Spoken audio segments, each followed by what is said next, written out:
tal? ¿Cómo les va? Hoy en Perfiles de Época va a estar con nosotros el doctor Máximo Ravena.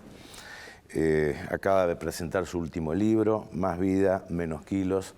El doctor Ravena es ampliamente conocido en el país y en el mundo. Es médico, especialista en obesidad. Y bueno, hoy es uno de los grandes problemas que tiene la Argentina y yo diría el mundo, ¿no? El doctor Ravena lo explica desde el punto de vista científico, desde el punto de vista de nuestras costumbres y desde el punto de vista también de nuestro cerebro y nuestra fuerza de voluntad. Bueno, en segundos hablamos con el doctor Ravena de todos estos temas.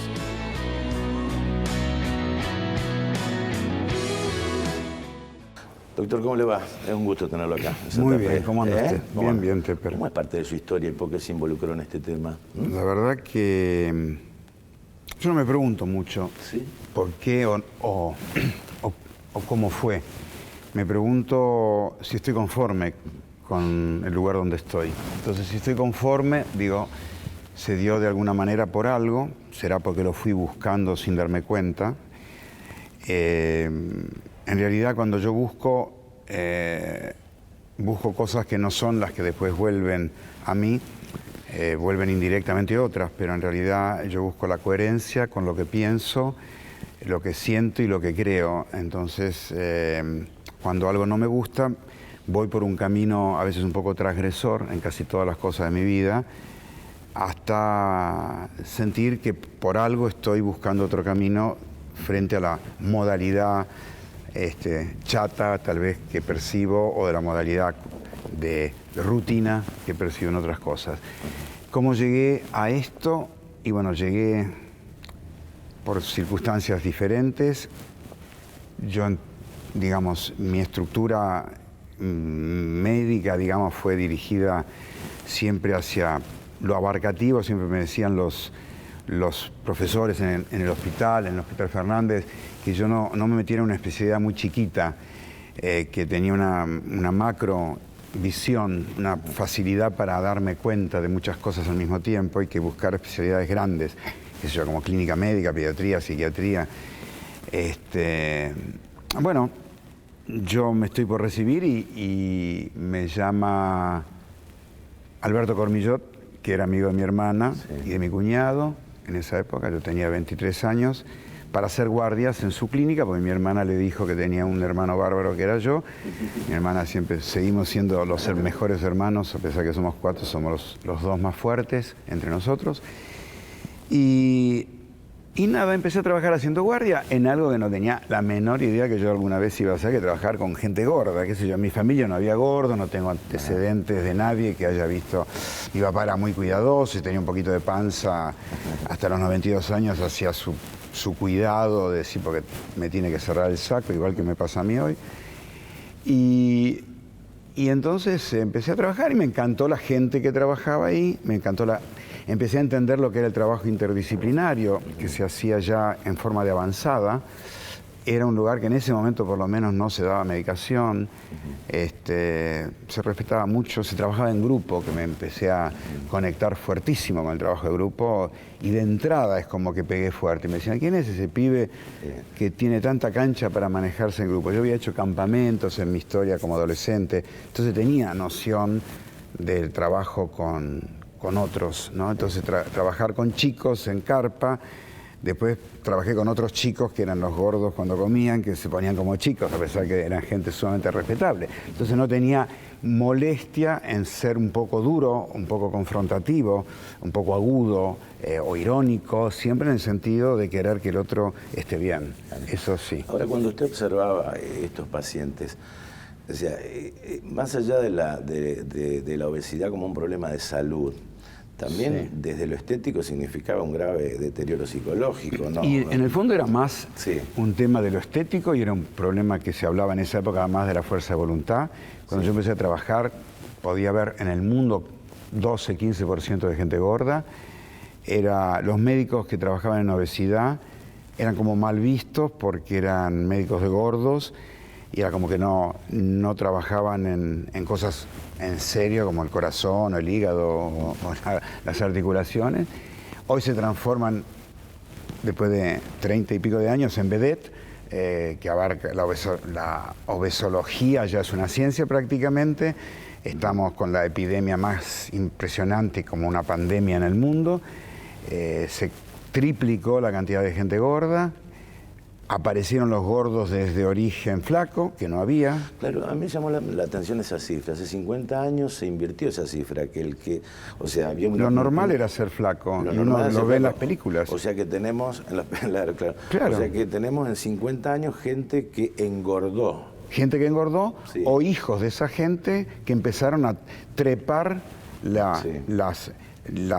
romper el techo de equilibrio natural que siempre hubo. Porque, como digo yo, la gente cuando antes se comía un asado en los años 70, 80, o chupaba alcohol los fines de semana cuando éramos jóvenes, no salía al otro día a trotar para quemar calorías.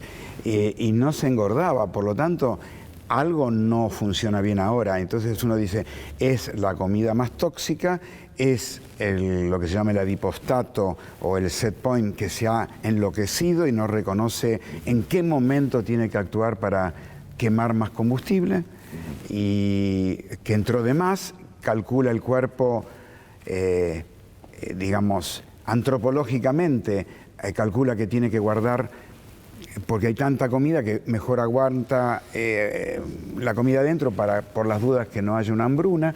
Hay todo un desfasaje, y eso genera, obviamente, que de alguna manera los mecanismos de regulación estén fallando. El cerebro está hiperactivado, el placer predomina sobre la nutrición, el cuerpo no se mueve, por lo tanto no siente tanto el peso, entonces se puede seguir engordando sentado.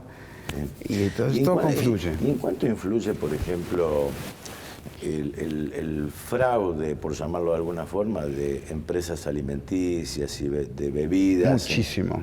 Sí, ¿no? Factor central. Yo creo que la industria alimentaria, que se retiró de la industria del tabaco, sí. Los ingenieros en alimentos tuvieron su gran trabajo desde los años 80 en adelante, donde se produce la curva ascendente, progresión geométrica de obesos en el mundo. Tiene mucho que ver porque la comida de hoy, el 80%, 70% de la comida de hoy, aunque sea natural, no es natural, aunque sea linda, no es buena, aunque sea un pollo, no es el mismo pollo, aunque sea una carne, no es la misma carne, una fruta no es la misma fruta y un pan no es el mismo pan. Entonces, los lugares más primitivos... Todo está artificialmente presentado. Artificialmente presentado, conservado, modificado, los cereales infinitamente procesados. Vino al Congreso de la Sociedad Argentina de Obesidad y Trastornos Alimentarios, vino la vicepresidenta de la Organización Panamericana para la Salud y trajo un listado catastrófico de lo que pasa con las comidas, con las comidas procesadas, semiprocesadas, con las comidas edulcoradas, y todo eso es un panorama como que va a ser muy difícil salir de ahí. Va a ser muy difícil porque es parte del entorno, parte del interno ya, porque el cerebro empezó a acoplarse a que le gusta mucho que todo sea rico, y no le importa mucho que todo sea bueno. Bueno, hace semanas la Organización Mundial de la Salud hizo un llamado internacional. Bueno, en realidad hay una cuestión impositiva de por medio, pero, o sea, para dejar de consumir bebidas azucaradas, un grave problema en el mundo, ¿no? Pero también el ciudadano se siente como desprotegido frente al gran avasallamiento publicitario y de costumbres del ser humano frente a este tema. Bueno, es un tema sociológico importantísimo lo que estás hablando, porque es así. Sí. A mí me la vendieron de un color, ahora me dicen que ese color no se usa más, tengo que guardar todo ese color y empezar a usar de otro color que me dijeron hace un tiempo que era horrible y sin embargo pasa a ser el mejor. ¿Qué significa? Yo fui comiendo, me enamoré de Tropicana, de los jugos de naranja con la pulpa, me enamoré de la bebida gaseosa, cola que sea, me atrapó raramente, me hizo sentir un placer inaudito, me la querían quitar cuando era chico y no quería saber nada. Qué raro que no pueda sacarme encima una bebida gaseosa, pero me daban una edulcorada y no era lo mismo, por lo tanto ahí me estaban metiendo mucho azúcar, no solamente compuestos raros, el azúcar es un compuesto relativamente natural. Entonces ahora yo estoy con una presión de vida sana, con una presión de comidas ricas, con una presión de moderación, pero con una presión de consumo. Sí. O sea, tengo un cerebro dividido. Entonces el cerebro lógico me dice, no consumas tanto, no te endulces tanto, mira un poco tu cuerpo dónde se está yendo, cuídate. Y el cerebro primitivo, el cerebro mesencefálico, la amígdala cerebral, el centro de recompensa, me dice, yo quiero más goce, porque me dicen que se vive solo una vez y que hay que vivir a lo ancho y no a lo largo. O sea, hay como una estafa en el concepto del vivir. Me dicen, haga vida sana, salga a caminar, pero al mismo tiempo me hacen trabajar hasta las 10 de la noche. Ajá. Pero entonces triunfó el poderío industrial sobre las academias científicas, ¿o no? Y triunfó el poderío... Sí. Triunfó el poderío industrial sobre las academias científicas, pero también las academias científicas se dejaron triunfar por el poder industrial, porque no se metieron a indagar lo suficiente sobre cosas que la evidencia mostraba y nos llevaron, por ejemplo, a una pirámide alimentaria bochornosa. Por ejemplo, hasta el año 2002, 2003, la pirámide del 89 de la Asociación de Nutricionistas Americanos y de la FDA era una pirámide con la base con fideos, con papas, con pan, con harina, con cosas absurdas que uno ya en ese momento veía. Eso fue mi primera gran revolución. Yo no creo en esta, lo agarré a un señor que era un bioquímico excepcional, se llamaba Barry Sears, que publicaba la dieta de la zona y que hablaba cosas raras pero muy ciertas. Y dije, esta es la pirámide nuestra. El agua, los vegetales, las carnes magras y mandar arriba los alimentos con harinas que ya no eran las harinas italianas de los fideos del sur, que son tan ricos y que la gente envejece hasta los 100 años laburando y que come fideos todo el día y pizza todo el día y no le pasa nada de engorde. Entonces uno tiene que pensar, algo se transformó en la forma como se presenta la alimentación. Porque incluso el New York Times no hace mucho tiempo publicó una denuncia de que las grandes bebidas multinacionales de gaseosa habían hasta pagado en Harvard, pagado dictámenes científicos para que no hicieran la vista gorda, curiosamente, sobre el azúcar. Que no miraran el azúcar y miraran la grasa. Y ahí la ligó la vaca, pero no la ligó... Sí, es cierto. Vamos a hacer una pequeña pausa. Estados Unidos tiene un gran problema de obesidad, pero vamos a hablar de qué es lo que está pasando entre nosotros en la Argentina, qué es lo que ha cambiado. La globalización. Enseguida.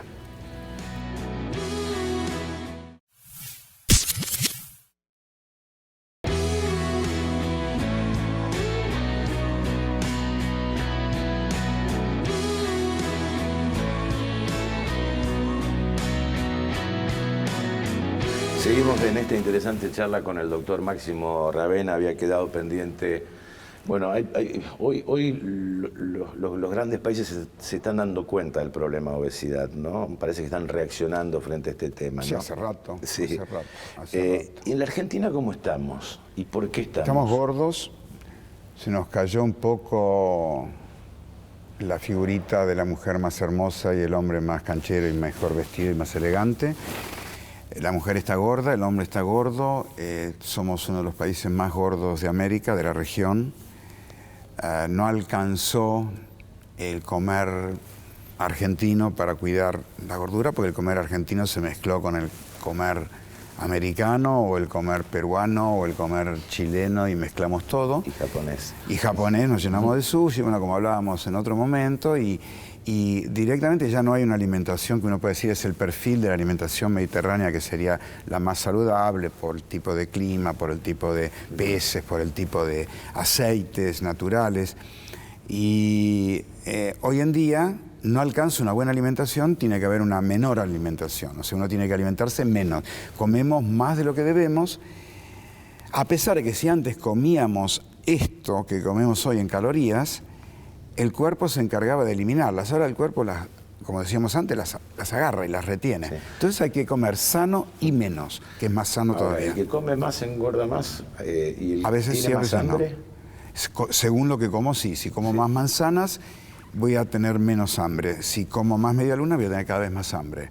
A la hora voy a querer comer de vuelta y voy a comer galletitas. Y si como uno, voy a querer terminar el paquete porque tengo lo que se llama un cerebro completador, que si me muestra el paquete grande, yo, aunque diga voy a comer 2, voy a comer 14. ¿Y qué le dice usted, doctor, a un paciente donde dice, mi cerebro está diciendo esto, pero mi estómago dice otra cosa? ¿Cómo resuelve ese dilema? En general, cuando el cerebro quiere algo bueno, bueno para su comodidad, que no es bueno para el cuerpo, le puede dar al estómago más de lo que el estómago puede aguantar.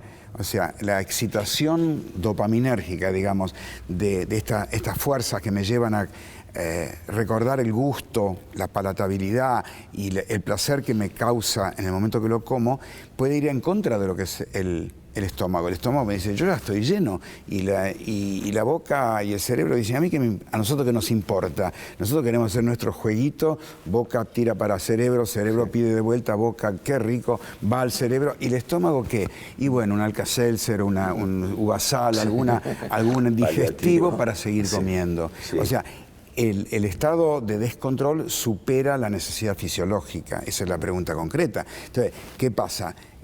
Ahí algunos explican un poco en extremo la bulimia o la bulimarexia, que tienen estas compulsiones que solamente se frenan o porque aparece un tercero interrumpiendo la escena amorosa entre comida y persona que come, o porque explota algo en el estómago, no da más, se estira tanto, o vuelvo a empezar a comer provocándome un vómito, tomando un diurético, me alivio y vuelve el circuito. O sea que ¿no? el alimento puede llegar a ser una adicción en la obesidad, ¿o no? Es parte, el Sí. comer adictivo es parte indudable. Sí. Uno le puede poner el rótulo de adictivo y algunos lo van a cuestionar. Sí. Porque es comida, yo digo, es comida, pero no sabemos si es alimento. Hay comidas que no son alimentos, por lo tanto yo les puedo meter el rótulo, se debe comer con prudencia 2 veces por semana. ¿Por qué? Comer una papa frita, un chisito, un dorito, qué sé yo, unas galletitas, a mí no me aporta absolutamente nada nutricional. Una galletita de agua, que es de grasa y harina y repetitiva y procesada, a mí no me da ninguna capacidad nutritiva. Y hoy en día, inclusive los gobiernos, cuando tienen que entregar alimentos para gente carenciada, le entregan alimentos que le van a provocar hambre y que no los nutren. Ajá. Hay muy poca proteína porque es más cara. Entonces se le da, no se tiene conciencia de dar hasta diría proteína bebible, por lo menos, en lugar de dar galletitas. ¿Y una dieta debe ser, doctor, un esquema progresivo de bajar el peso, o tiene que ser un shock? En principio, cuando uno no piensa en dieta, sino piensa en quién necesita bajar de peso, esa persona a la cual a veces hay que traccionar para que venga, porque está tironeado por 2 fuerzas, es como digo yo, como el príncipe de las mareas, cuando tiene que elegir entre 2 mujeres, la amante, la psicoanalista del hijo y la propia mujer, termina eligiendo a la propia mujer. Y ella le pregunta, ¿pero por qué si me amas tanto? Es que a vos te quiero mucho y a ella la quiero hace más tiempo. Es una frase fantástica. Sí. Y entonces, yo quiero hace más tiempo la comida y quiero mucho estar flaco y me sigue atrapando el surco histórico que tengo, en donde veo algo, digo, qué rico, la memoria, entonces digo, ya me estoy haciendo el festín, y cuando lo como, qué rico que es, y después cuando como 3 veces lo que no quería comer más que una, digo, no puede ser, esto no puede seguir así. Entonces, ¿qué es lo no progresivo? Cortar drásticamente. Nosotros tenemos un triángulo saludable, corte, medida, distancia, cortala ya, porque si yo te digo moderate, no se puede. Puedes moderarte si te hago subir un poco, pero cuando estás arriba, moderarte no te permite bajar. ¿No es muy cruel con uno mismo eso? No, porque te saca el hambre de golpe. No te saca la comida, te saca el hambre. Las dietas hipocalóricas, que ya son moneda corriente, sirven para romper el circuito de hambre provocado. De golpe yo corto con comidas de alto índice glicémico, o sea, los carbohidratos, corto con la cantidad y doy algo moderado. Doy nutrientes que producen saciedad, proteínas, aceites poliinsaturados, frutas, vegetales, en cantidad moderada. Y eso me provoca miedo cuando veo esto al principio, y al tercer día no tengo hambre y dejo la mitad del plato.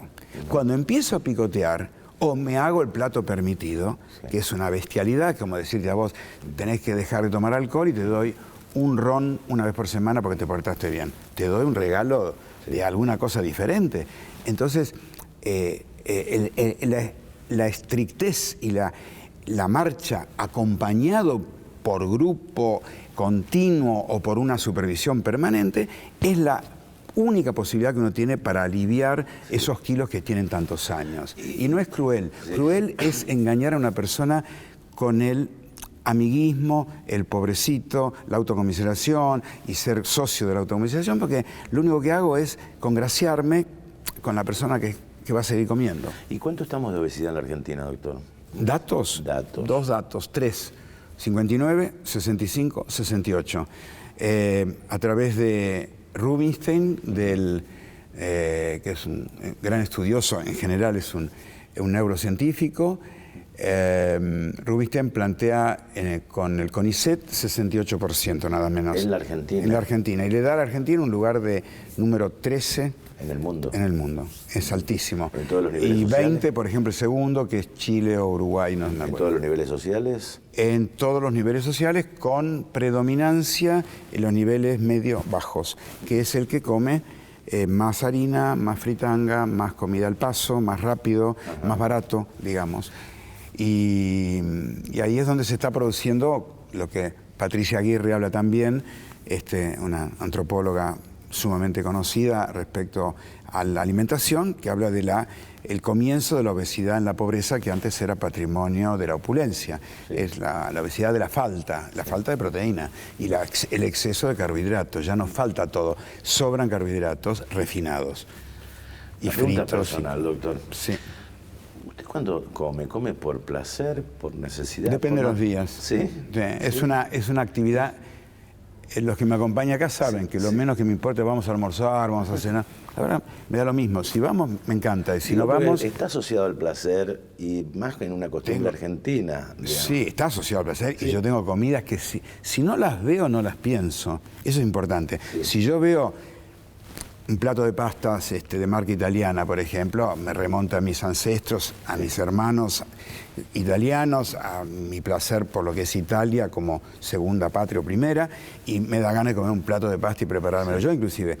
Si veo una pizza también me puede gustar. Si yo tiro para el lado de la harina, si no veo, no sueño, ni digo, uy, qué ganas de comer tal cosa. Puedo tentarme, yo soy tentado en general, para lo bueno y para lo malo. Sí. Entonces, si a mí me invitan, estoy en la playa y me encanta ir a la playa, tomar sol, bañarme, nadar, me dicen, tenemos una cena en la casa de fulana de tal, un almuerzo en la casa de fulana de tal. Y yo lo primero que pregunto, ¿al aire libre? Porque si hay un día de sol, estoy en vacaciones, yo no tengo ganas de estar encerrado comiendo. Puedo estar encerrado haciendo otra cosa, pero no comiendo. Muchísimas gracias, doctor. No, por nada. Muy amable. Por Gracias nada, por favor. Gracias. A nuestro próximo encuentro.